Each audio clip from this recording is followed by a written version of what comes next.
Son las 7, las 6 y nos escuchan desde Canarias. Capital Radio, servicios informativos.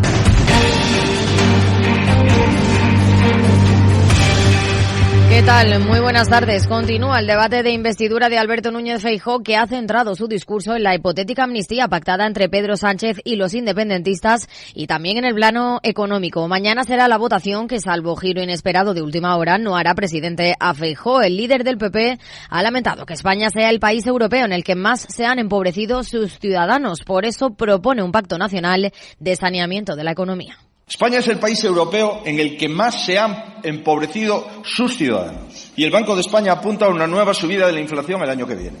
Estamos a la cola de la recuperación del Producto Interior Bruto de Europa. El crecimiento de las quiebras empresariales se han disparado un 200% en los últimos 4 años. Y los ciudadanos han retirado, en lo que va de ejercicio, casi el 2% de sus ahorros bancarios, una cifra que no se alcanzaba desde el año 2011.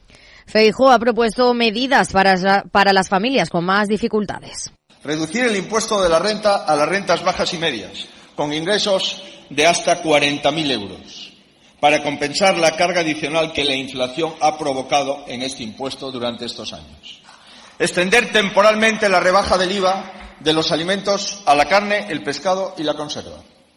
Y hasta que no se controlen los precios, mantener el resto de medidas vigentes contra la inflación.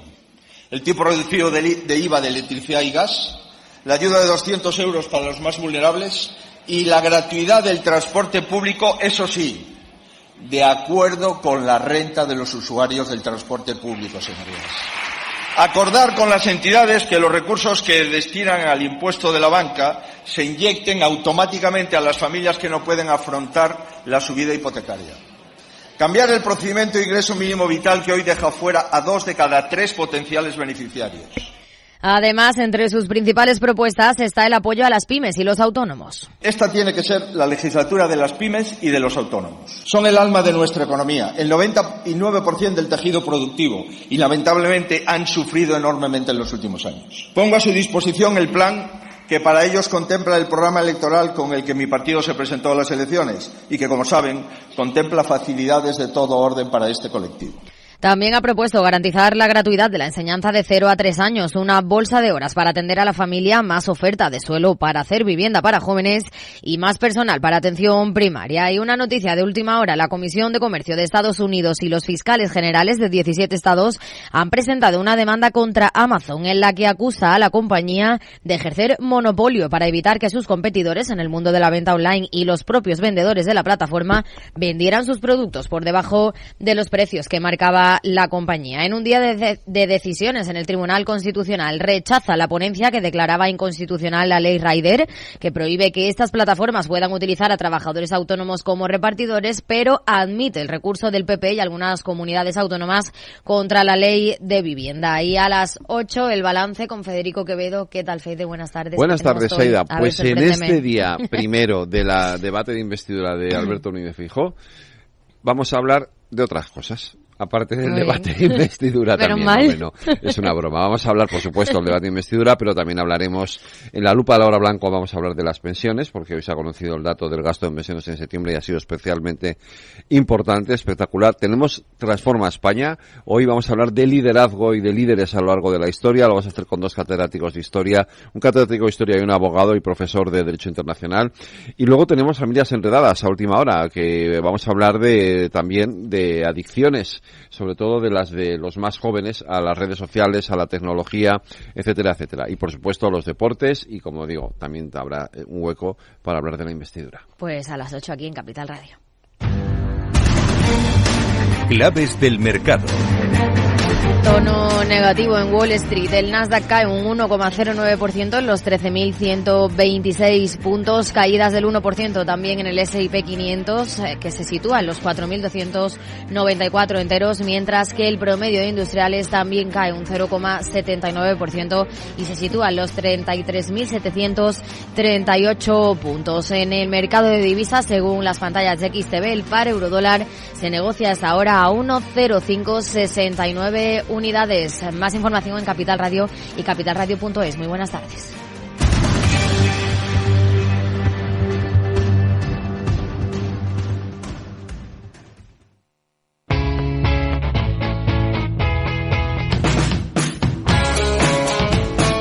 La economía despierta.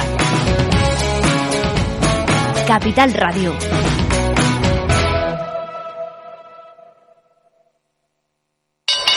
¿Te interesa la bolsa? Invierte en acciones y fondos cotizados sin comisiones hasta 100.000 euros al mes. ¿Has oído bien? Sin comisiones. Más de 550.000 clientes ya confían en XTB. Abre tu cuenta totalmente online. Un broker, muchas posibilidades. xtb.com. A partir de 100.000 euros al mes, comisión del 0,2%, mínimo 10 euros. Invertir implica riesgos. Si quieres conocer mejor las empresas con las que trabajas, empieza por Informa. Compruébalo con 3 informes gratis, el nuestro para que nos conozcas más y los 2 que tú elijas para tu negocio. Solicítalos ya en Informa.es. Informa, líder en información empresarial.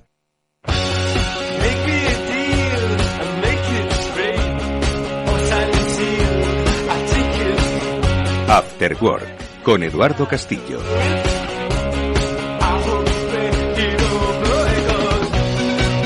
¿Qué tal, amigos? Buenas tardes, bienvenidos al After Work en Capital Radio. Hoy os voy a invitar a que transitéis mansamente por nuestro programa porque sé que el interés va a estar a partir de las 8 de la tarde.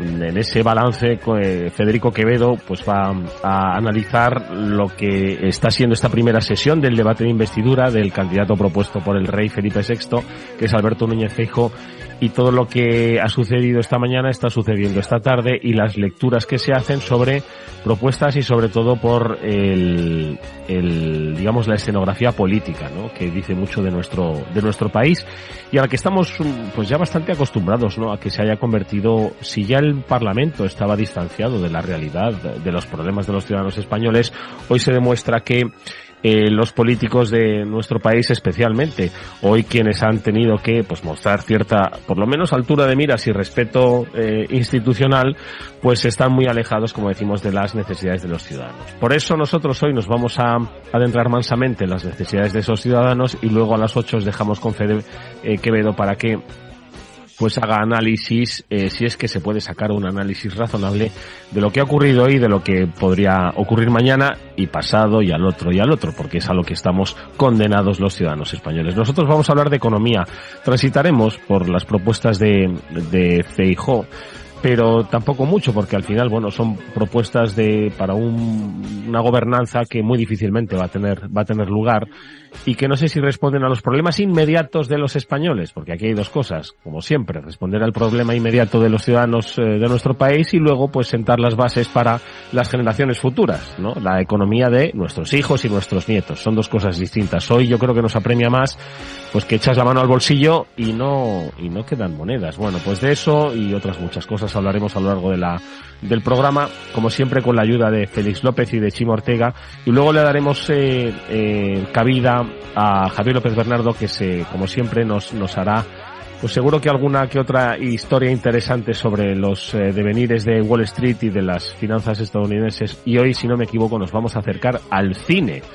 pero al cine que refleja la realidad de Wall Street. En fin, bueno, de esas cosas y otras muchas seguro que hablamos con Javier López Bernardo. Por lo pronto vamos un poco a mirar al bolsillo de los ciudadanos. Venga, vamos con esta buena música que nos pone Víctor Nieva y saludamos ya a Félix y a Chimo. Venga.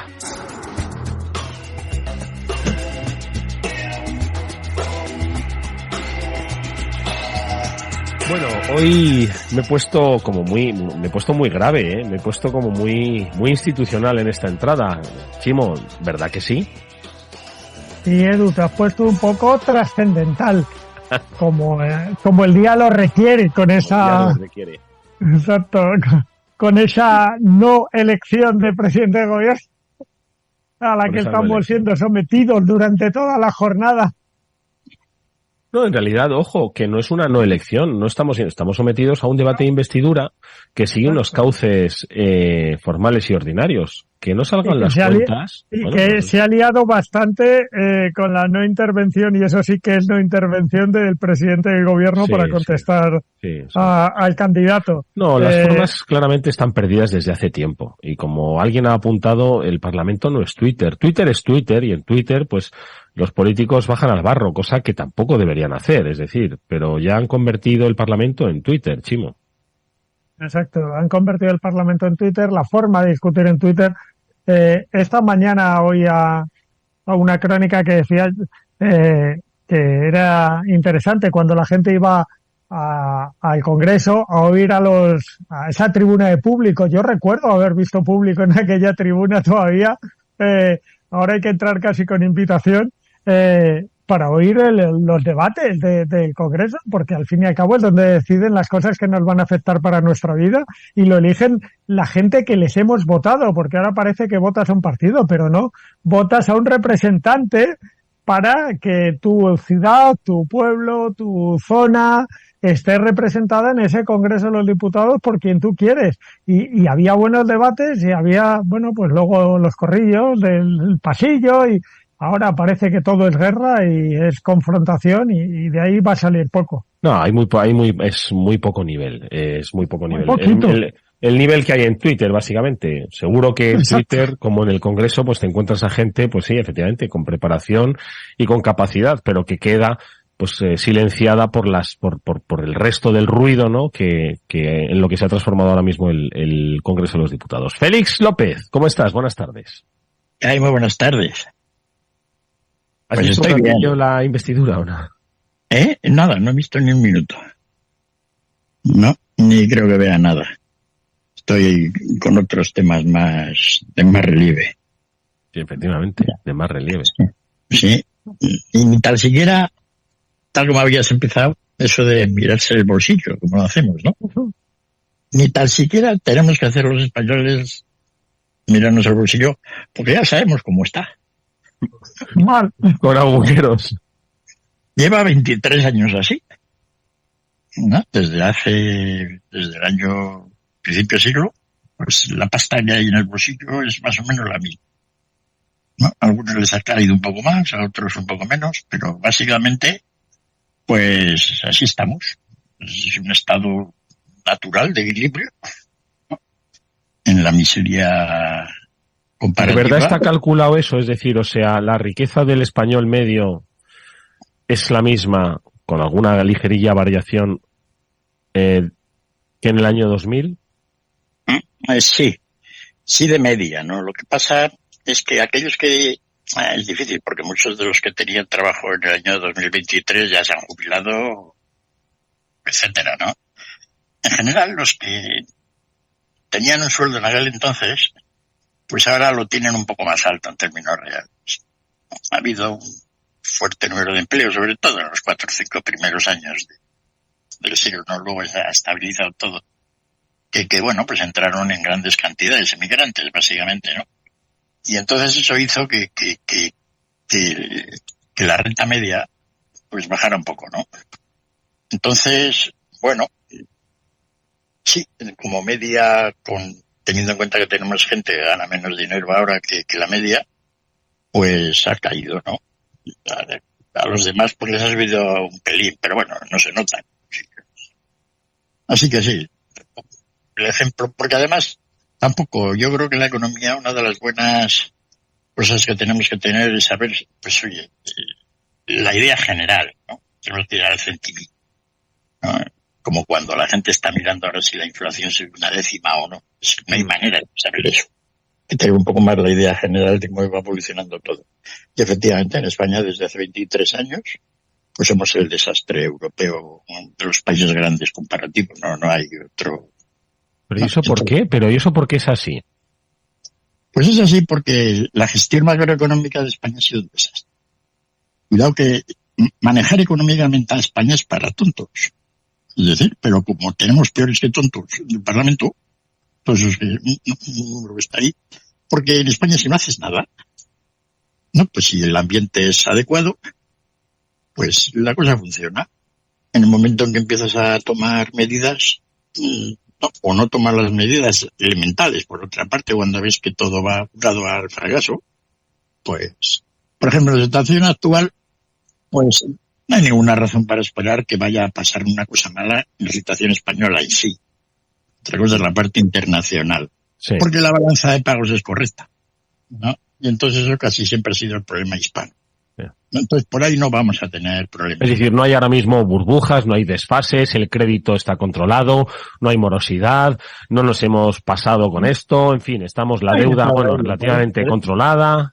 Podemos hablar, ¿no? Quiero decir, Porque básicamente, pues bueno, llegó la crisis del año 2012-13 hasta el año 2012-13 y desde entonces hubo una recuperación muy fuerte los primeros años, ¿no? Hasta el año 18. Y desde entonces ha sido pues un paroncillo. Hay más empleo, más repartido, no se trabaja más. Tuvimos esa situación extraña económicamente de COVID, ¿no? Pero de alguna manera, pues a base de endeudamiento, gasto, etcétera, que lo ha hecho todo el mundo, ¿no? Porque lo había que hacer, pues la economía ha ido tirando, ¿no? Y funciona un poco así, ¿no? Es decir, la economía española ahora, pues a todos los efectos, pues no ha cambiado nada desde hace 5 años. Es como si nos hubiéramos congelado, pues eso sí, en casa cuando el COVID, y en la situación actual, pues con todos estos problemas políticos, ¿no? El ambiente general, aparte de que tuviéramos problemas en algún aspecto, ¿no? Que son fácilmente detectables, por lo que has dicho, crecimiento del crédito, burbujas, no sé qué, ¿no? Que en algunos otros países pues sí hay. Pues en España de momento, salvo que teníamos que haber ya de alguna manera recortado un poco el gasto público, pues ahí seguimos tirando, ¿no? Más que nada para reducir un poco el déficit, porque en una situación como la actual, pues ya no tendríamos que tener mucho. Pero, como ocurre casi siempre, aparte de que no haya eso, pues es el ambiente general, que se respira. Hay optimismo, el ambiente empresarial es el adecuado. No todas las cosas son intangibles, pero muy visibles, ¿no? Y en España, pues no. Tenemos una situación, pues eso, de congelación espiritual, económica, ¿no? Y no ves, además, que se pueda, que vaya a haber nada que cambie el panorama. Pues vaya. Así es. Tú dices, oye, pues brotes verdes, ¿no? Bueno, pero pues que tendría que ser en plan mucho más estructural. Yo qué sé, es que lo de, hay que cambiar un poco. Medidas estructurales, se decía hace 10 o 15 años. Tú te acuerdas, Chimo, ¿no? Las medidas estructurales, ¿no? Que cambien la economía española de los próximos 25 años y tal. ¿Qué estructurales? ¿Pero qué estructurales? Si no somos capaces ahora de pactar una medida al año, a un año vista, como para algo estructural.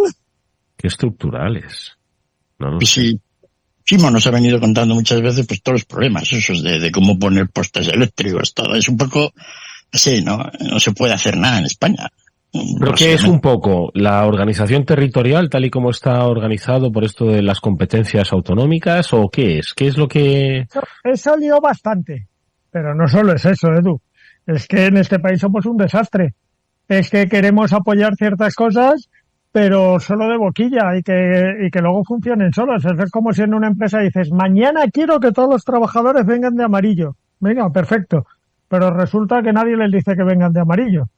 Todos los trabajadores cada uno viene de un color. Pues esto también. ¿Me explico? Si encima ya metes las 17 delegaciones para que todos vayan de amarillo y tampoco se lo cuentas, pues igual vamos mal. No. Y entonces hemos desaprovechado pues circunstancias que nos deberían haber puesto en una situación relativamente boyante, ¿no?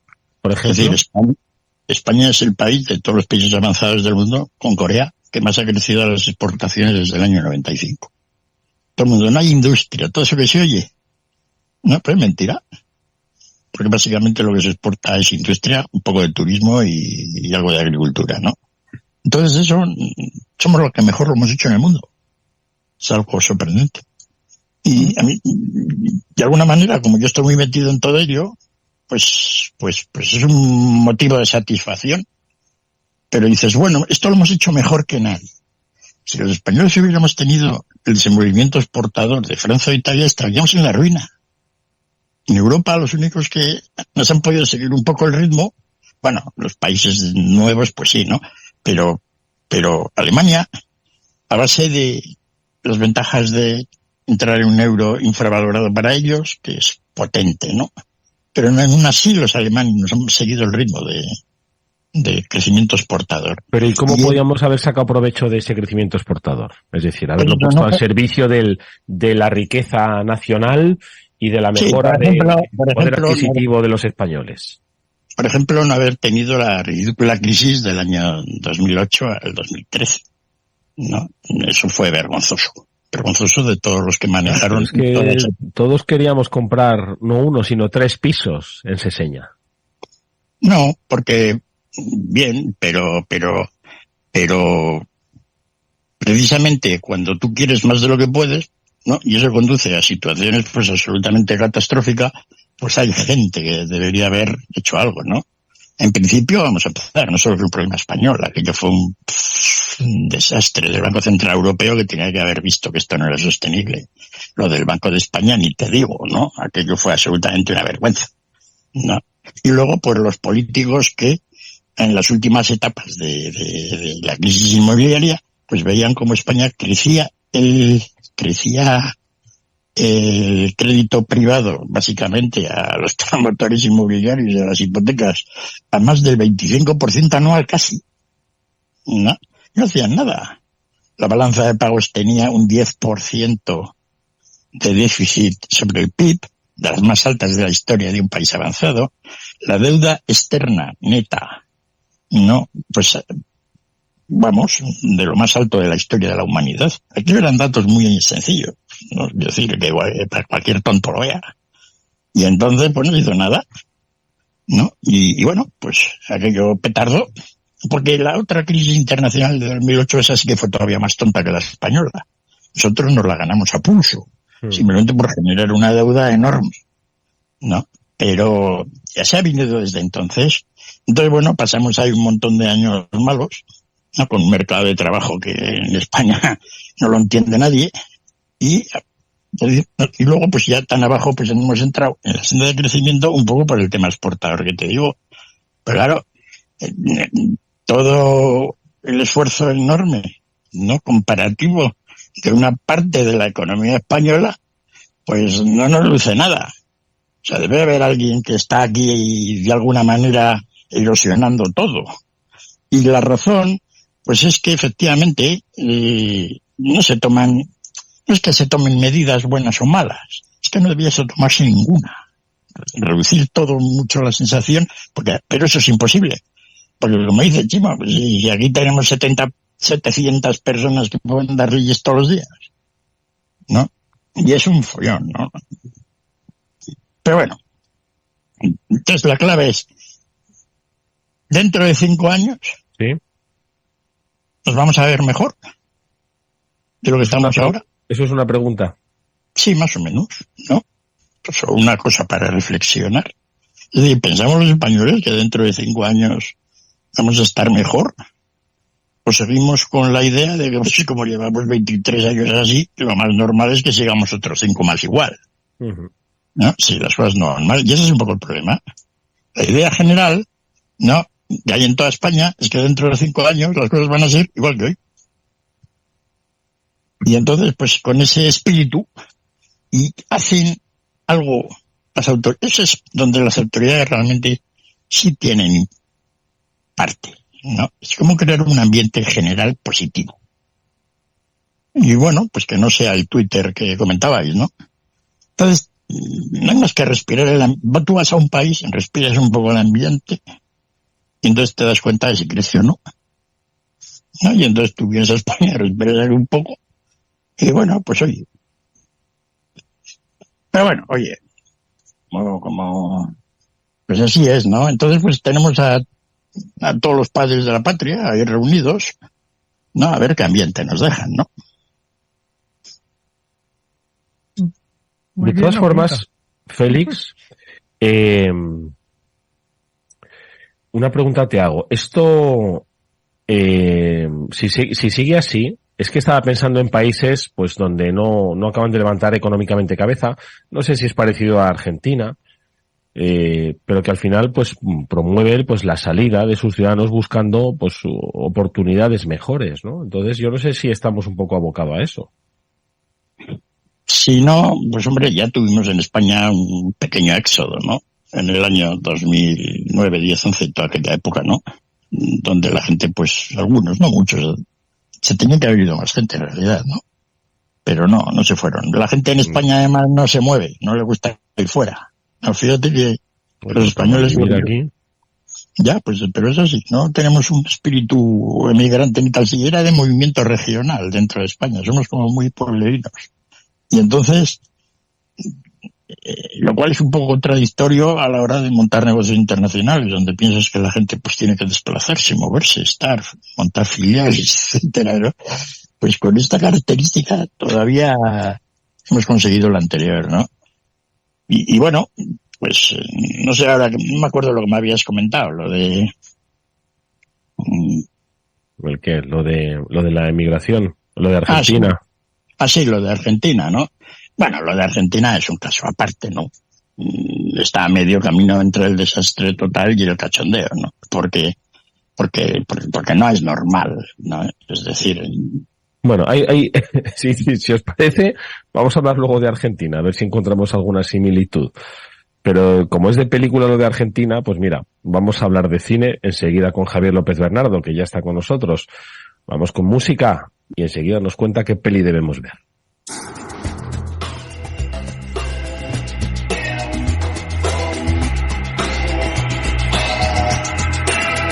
Bueno, nos escuchas, Javier López Bernardo. ¿Cómo estás? Buenas tardes, bienvenido.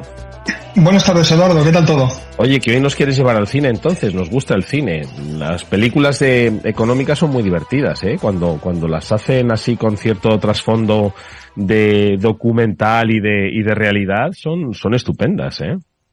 Sí, hombre, no todos los días os iba a traer sobre China o el petróleo, Eduardo. Hay que variar un poco. Oye, ¿y por qué hoy nos vamos al cine, Javier? Bueno, y nos vamos al cine porque, como decías, las películas financieras suelen estar bastante bien. No sé si recordaréis, Félix, Chimo y Eduardo, pues de esta última década, pues Inside Job, sí. Margin Call. Sí. Es una película muy buena. Y luego La gran apuesta de Christian Bale y que era Todos son las hipotecas subprime, las 3 películas. Sí. Una de ellas era un documental, ¿no? Y la verdad es que las 3 estaban bastante bien hechas. Yo que lo veo como alguien pues que está dentro de la industria, aunque no me dedique exactamente a eso, hacían una labor pedagógica relativamente loable. Y eran películas además que la temática en realidad es bastante aburrida, ¿no? Pero consiguen que haya bastante tensión, ¿no? Y que no pierda el interés la película, ¿no? No sé cómo la recordáis vosotros. Sí, yo recuerdo alguna que era previo a la crisis subprime, a las apuestas en corto, creo que era. ¿Cuál era la película? No me acuerdo. Sobre unos brokers que se hicieron de oro, ¿no? Esta era la de La gran apuesta, Eduardo, sí, estaba basada en un libro, que ahora creo que además es una buena manera de enlazar con lo que vamos a hablar hoy, ¿no? Y el libro era el libro de Michael Lewis que se llamaba The Big Short. Se hizo pues muy famoso el libro, se hizo un superventas y de ahí salió la película, ¿no? Y la película, si te acuerdas, pues narraba la historia de varios operadores en corto. Uh-huh. El más famoso era Michael Berry, que era pues este médico que se hizo gestor de fondos, que tenía más pues Asperger, y es el protagonista de la peli, pero hay más personajes. Pero sí, esa es la peli que mencionas tú. Pues sí, están bien hechas, muy bien descritas. También me estoy acordando, aunque esta no la he visto, hablamos el otro día de él, de Madoff. Hay una película sobre el caso de Bernard Madoff, ¿no? Que también dio mucho que hablar, ¿no? En las portadas de la prensa Salmón de Estados Unidos y de todo el mundo. Pero hoy vuelve la película financiera, porque ¿cuál es exactamente la que nos recomiendas, Javier? Pues la película todavía no se ha estrenado en los cines. He leído que en principio se estrena la semana que viene. La semana que viene no voy a poder estar en el programa, Eduardo, por eso os lo quería comentar hoy, ¿no? Y se llama Golpe a Wall Street, ¿de acuerdo? Golpe a Wall Street. Sí, la película se estrena ya en Estados Unidos con el título mejor, yo creo, ¿no? Que es Dumb Money, dinero estúpido. Y está basada en otro libro, ¿de acuerdo? El libro no es tan bueno como el de Big Short de Michael Lewis que antes comentábamos. El libro es un libro de Ben Mezrich, que fue también el escritor en su día del libro que inspiró la película La red social. Uh-huh. No sé si os acordáis que hace unos años salió una peli sobre Facebook. Sí.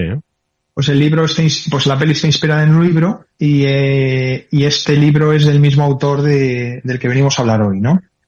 Y curiosamente, el libro está en español, con lo cual nuestros oyentes, si quieren, se lo pueden comprar. Curiosamente, en modo irónico, el libro está titulado La red antisocial. No. Un poco en alusión al antiguo libro de Facebook. ¿Por qué la red antisocial? Bueno, la película cuenta pues aquellas semanas tan frenéticas de enero del 2021, cuando la acción de GameStop pues pasó de valer $10 a $500. No sé si lo recordáis. Hombre, lo recordamos y lo comentamos en el programa. ¿Cómo era? Pues esto era una tienda de videojuegos, ¿puede ser? ¿O qué era esto exactamente? Sí, GameStop es una tienda de videojuegos física en Estados Unidos. Sí. Aquí en España tenemos una parecida que se llama Game. Sí, que hay en centros comerciales y tal, y que se venden juegos nuevos y viejos, ¿no? De segunda mano y tal, sí. Efectivamente, pues es lo mismo, lo que pasa es que pues son empresas diferentes, ¿de acuerdo? Una es europea y la otra es americana.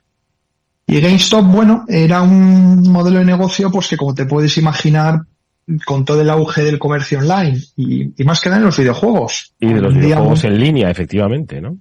Efectivamente, los videojuegos en línea y bueno, incluso si tienes una PlayStation o una Xbox, los videojuegos te los puedes descargar, ¿no? No tienes que ir ya a comprarte el cartucho físico. Los puedes comprar en la tienda de Microsoft o de Sony y te saltas, entre comillas, el intermediario, ¿no? Bueno, este era un modelo de negocio pues que ya había estado con unas tendencias, como te puedes imaginar, delicadas y cuando vino el COVID, pues todo esto se acentuó.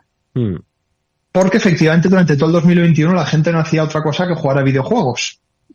Pero esos videojuegos los compraban o en Amazon o de manera online, ¿no? Nunca acudías a la tienda porque estaban cerradas. Pues el año 2020 fue un año muy duro para GameStop. GameStop, entre la comunidad de inversores en corto, era una de las candidatas más obvias a apostar contra ella. ¿Por qué? Porque tenías unas tendencias muy claras a futuro de que podías seguir. Exacto, podías seguir extrapolándolas casi de manera lineal y a 5 años pues el negocio a lo mejor no quebraba, pero sabías que iba a valer menos. Sí. Hay una métrica, ¿no? Que se utiliza entre la comunidad de inversores en corto para medir cuánto es la cantidad pues un poco de opiniones en contra de una empresa, ¿no? Y es básicamente una métrica que se conoce cuánto es el interés en corto de esa acción respecto a la capitalización bursátil de la compañía, ¿de acuerdo?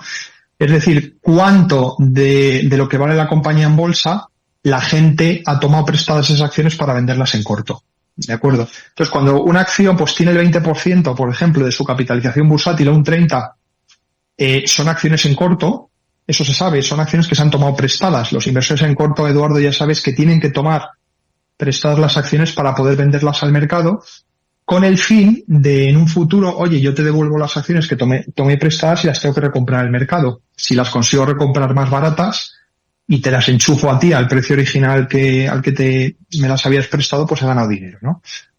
Entonces, pues, generalmente acciones que ya tienen porcentajes del 20, 30, 40%, acciones en corto sobre su capitalización bursátil, son empresas que tienen se ve que la comunidad de inversores en corto ven algo en ellas, ¿no? Ven que tienen problemas y son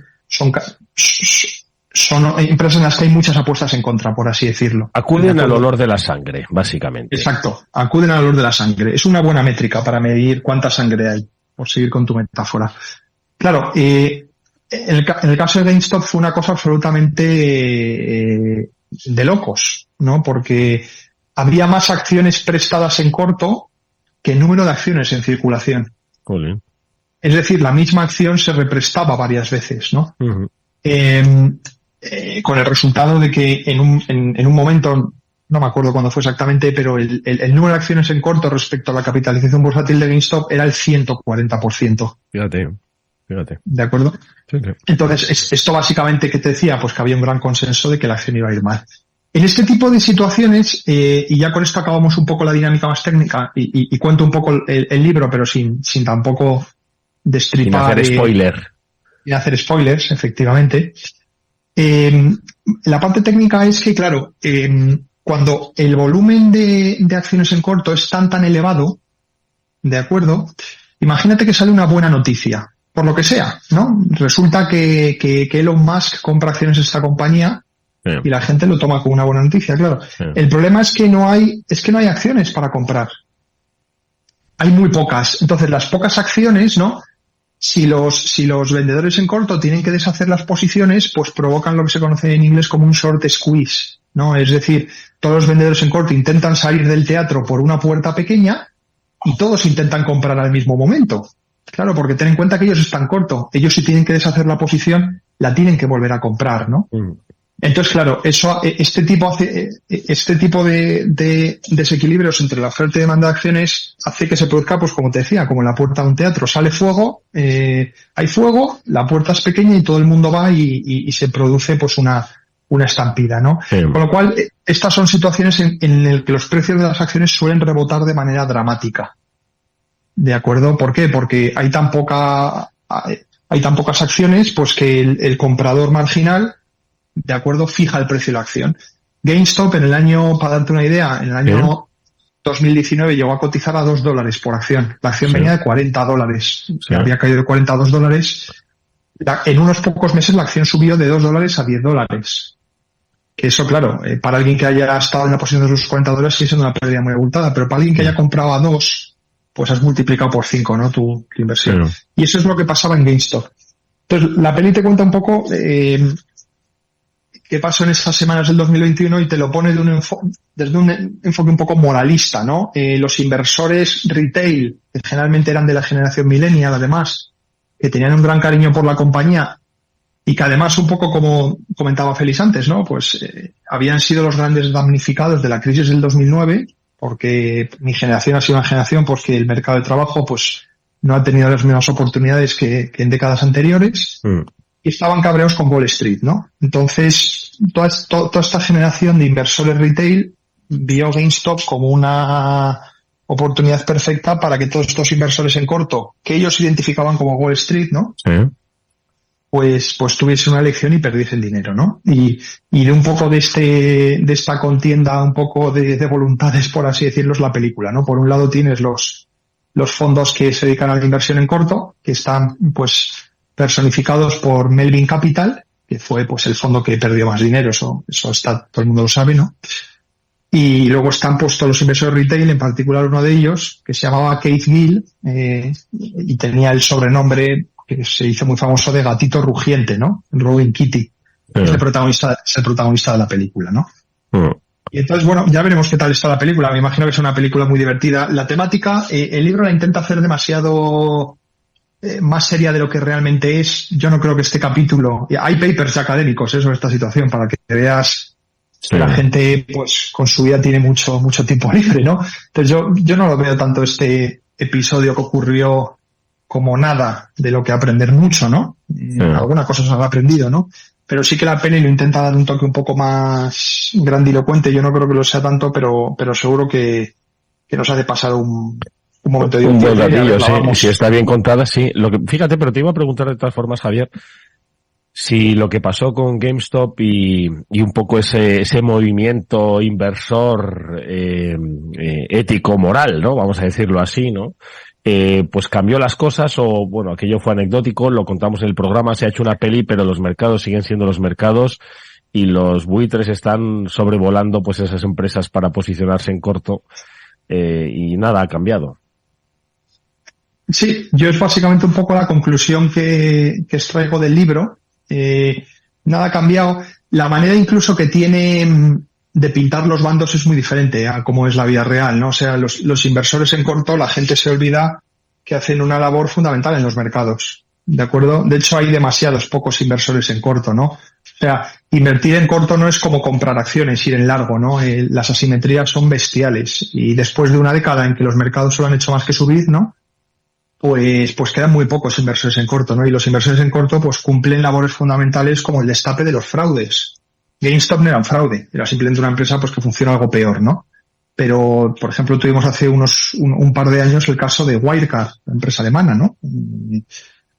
Fue un enorme fraude. Los casos de Enron que hemos comentado en su día, ¿no? Entonces, que haya un poco de disciplina en los mercados. Son gente, además, en general muy seria, ¿eh? Yo no conozco a ninguno de ellos personalmente, pero sí que les sigo, veo lo que escriben, cómo lo hacen, y son gente que se toma unas tareas de análisis que nadie más en Wall Street lo hace. O sea, cuando un inversor en corto se pone en corto de una acción, en muchos casos llevan semanas o meses, ¿no?, trabajando sobre eso, y son labores, incluso más que de analista financiero, son labores de periodismo. Muchas veces es ir, ¿no? Investigación, sí, efectivamente, es ir a las casas de un tío perdidos en medio de la selva de Tailandia, por ejemplo, para ver si realmente ese domicilio existe. Eso no tiene nada que ver con si la empresa está cara o barata. Eso es simplemente ver si lo que dice esta gente en las cuentas es de verdad, ¿no?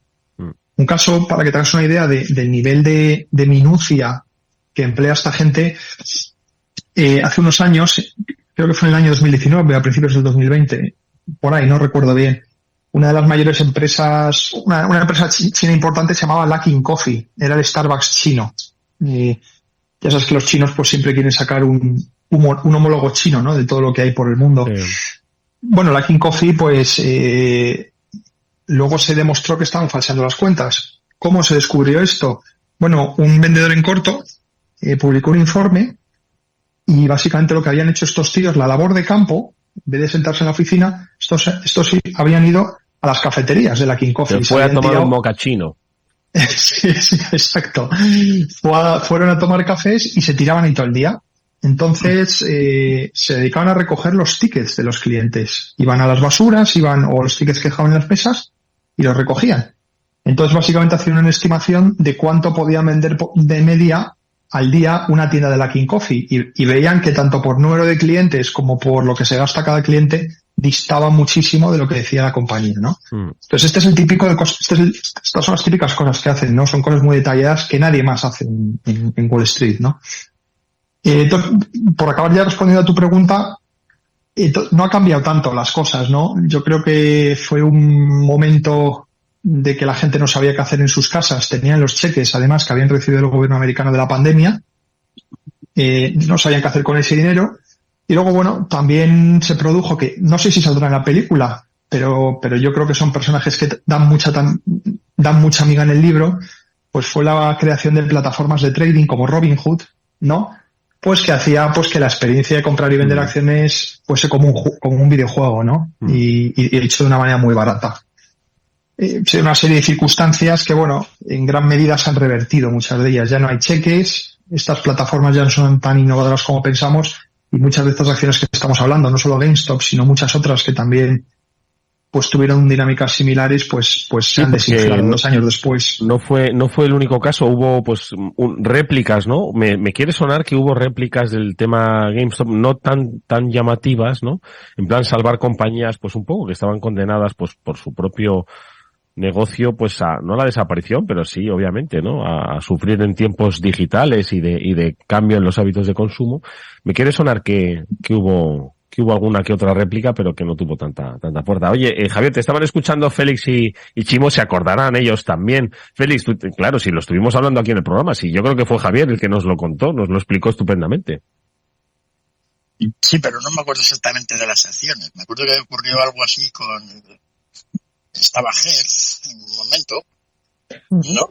Efectivamente, Chimo, estaba también alguna compañía de alquiler de automóviles. Sí, exacto. Había alguna por ahí que estaba en lo mismo, sí. Y luego había una muy graciosa que tenía un nombre, no me acuerdo, pero lo contó Javier. No sé si se acordará. Bueno, la empresa más... La principal fue GameStop, porque fue la que más subió. O sea, para haceros una idea, la acción de GameStop pasó de $10 a $500 en 3 semanas, más o menos, ¿no? Eso, y dirás, bueno, de 10 a $500, ¿y eso cuánto es? Bueno, pues es una acción que no tengo los cálculos exactos, pero llegó a valer unos $40.000 millones en bolsa. O sea, estamos hablando ya de cantidades, ¿no? Pues sustanciales. Pero la más graciosa quizás no fue GameStop, la más graciosa fue Hertz, que es la que decíais. ¿Por qué? Porque Hertz sí que estaba quebrada. O sea, GameStop valdría mucho poco, o poco o casi nada, pero no iba a quebrar el año que viene. Le quedaban años, ¿no? Hertz ya había quebrado.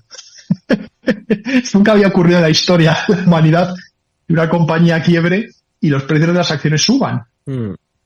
¿No?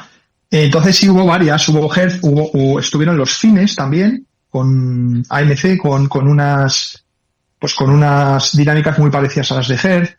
Estuvieron Bath & Beyond, que era una empresa de retail americana, vendía pues cosas para la casa. Es una empresa que ha quebrado hace 5 meses, Y había unas cuantas más, ¿no? No había muchas, pero eran empresas todas de este tipo. GameStop, curiosamente, era la de más calidad de todas estas. Fíjate.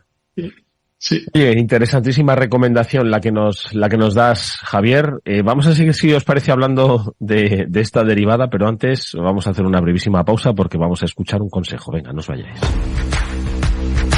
Si inviertes en bolsa, esto te interesa. XTB, tu broker con más de 15 años en España, tiene la mejor tarifa del mercado para comprar y vender acciones y ETFs. No pagues comisiones hasta 100.000 euros al mes. Si inviertes en bolsa o quieres empezar, más sencillo imposible. Entras en xtb.es, abres una cuenta online, menos de 5 minutos, compra y vende acciones sin comisiones. Además, con atención al cliente las 24 horas al día. ¿Qué estás esperando? Miles de clientes ya confían en xtb.es. Un broker, muchas posibilidades. A partir de 100.000 euros al mes, la comisión es del 0,2%, mínimo 10 euros. Invertir implica riesgos.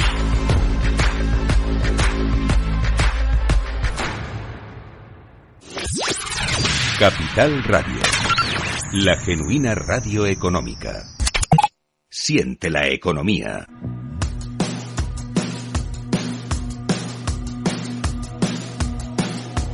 Después del trabajo, After Work, con Eduardo Castillo, Capital Radio. Bueno, volvemos con estos últimos minutos de charla económica. Interesantísima la película. La verdad es que a ver qué tal está adaptada, ¿no? De esa novela que se puede encontrar de ese libro que se puede encontrar además traducido, de estas grandes historias económicas, que siempre dan bastante juego y, como dice Javier, o lo decía Félix, si las escribe un periodista, yo creo que se cuentan bastante mejor.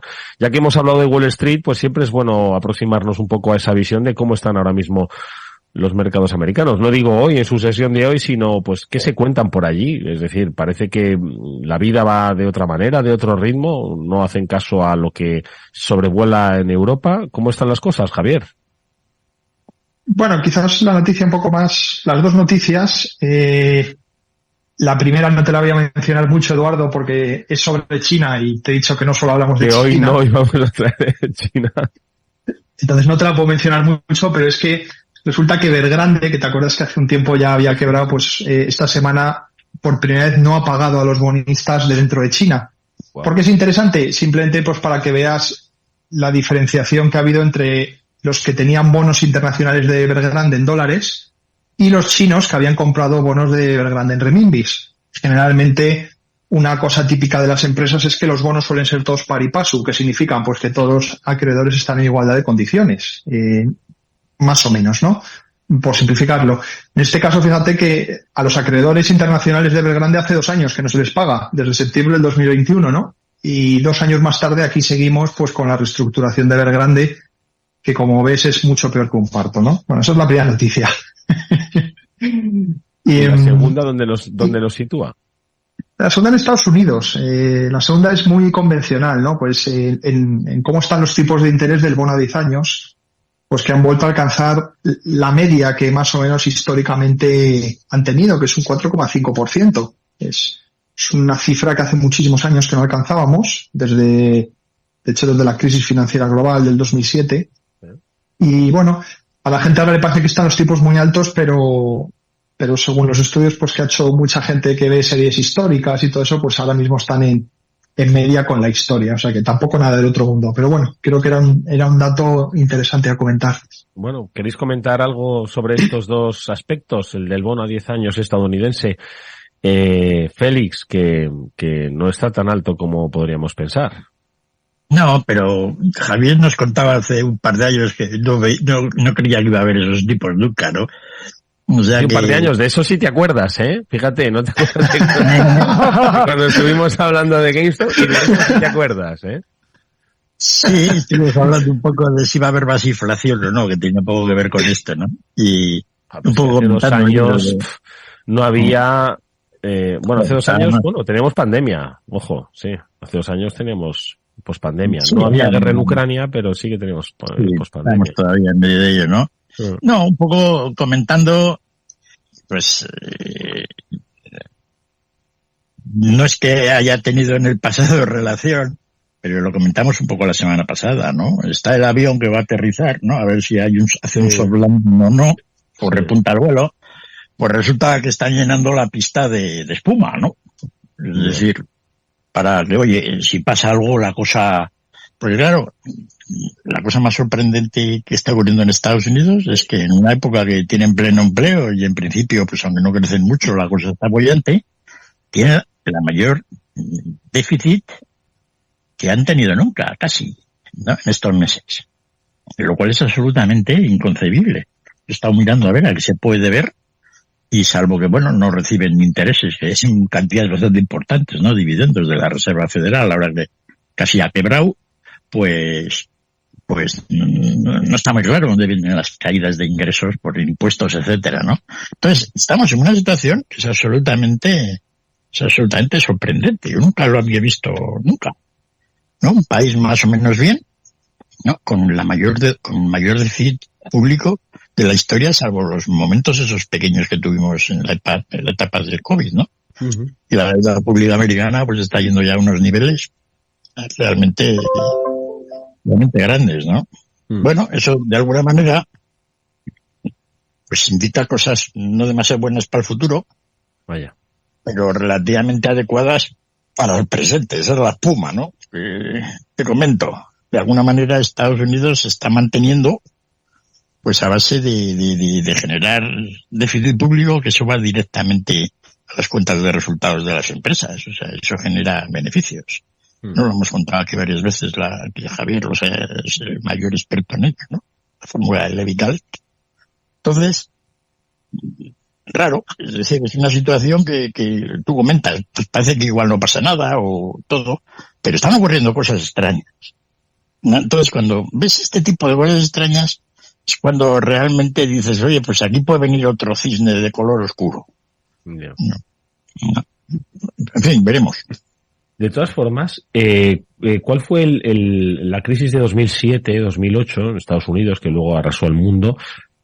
Veníamos de un ciclo de crecimiento importante. ¿Desde cuándo venía ese ciclo de crecimiento? Si lo recordáis, yo...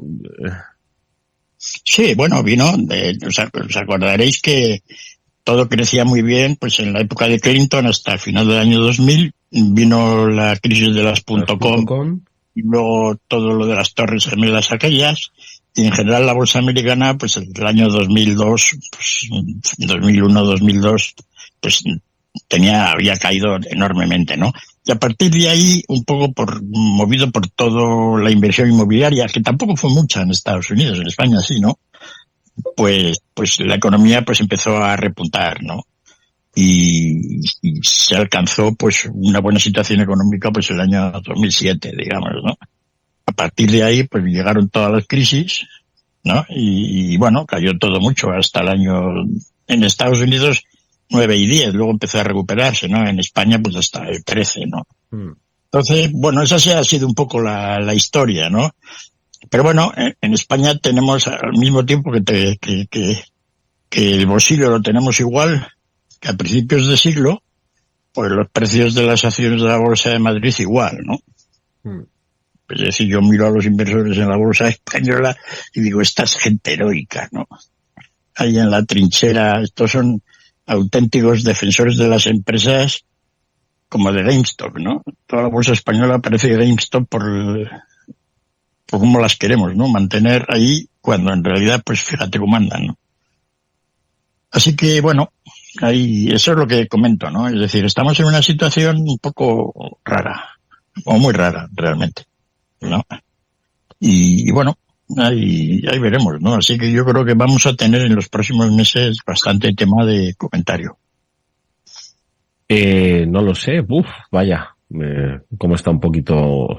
Javier, te pido última reflexión a propósito de lo que ha dicho Félix. Dice que no, las acciones del IBEX están igual, nuestro poder adquisitivo está igual, pero el aceite de oliva está a 10 euros, Félix. No lo quiero ni comentar otro programa más. A ver, Javier, última reflexión a propósito de lo que decía Félix. Pues que a lo mejor es mejor comprar botellas de aceite que acciones del IBEX, Eduardo, no sé. Sí, exactamente. Comprar botellas de aceite, no olivos, sino porque el olivo no creo que sea una buena inversión, pero sí, por lo menos comprarlas en Portugal y venderlas en España, ¿no? Fíjate que yo no pensaba, como decía Félix, que los tipos se iban a ir al 4,5, o sea que mis predicciones a 2 años no son muy allá, O sea que no te las voy a dar.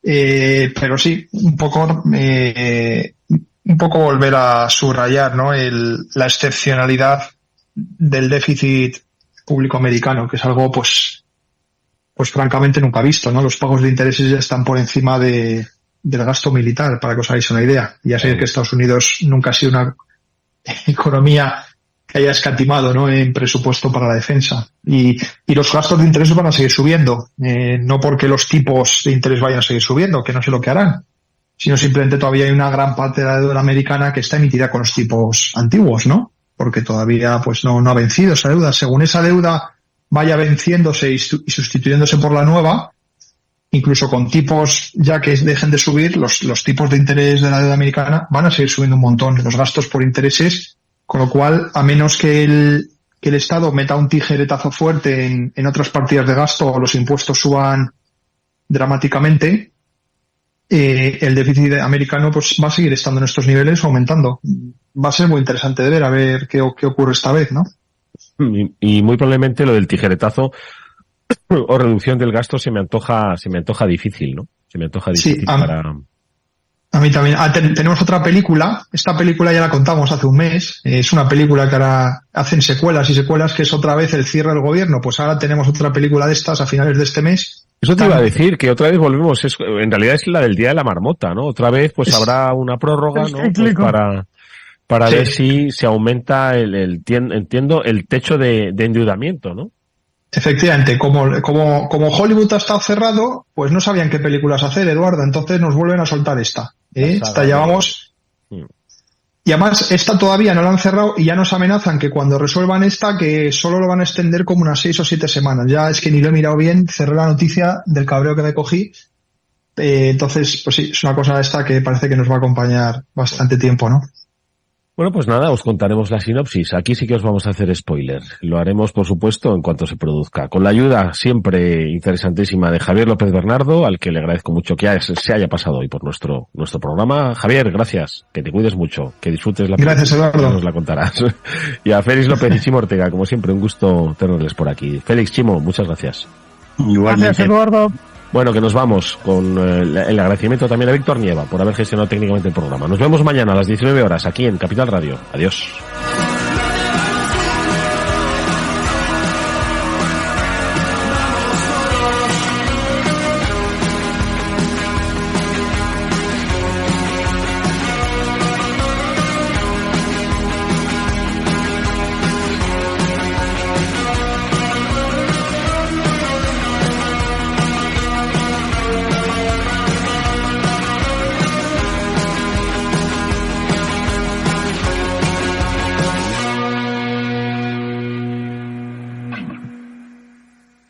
¿Qué es ir más allá?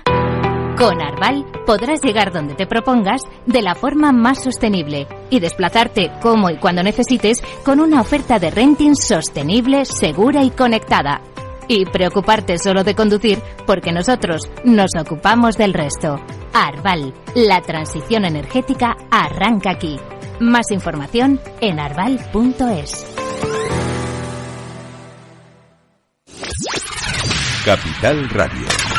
La genuina radio económica. Siente la economía. Capital Radio 103.2. Te quiero de colores. Te quiero libre.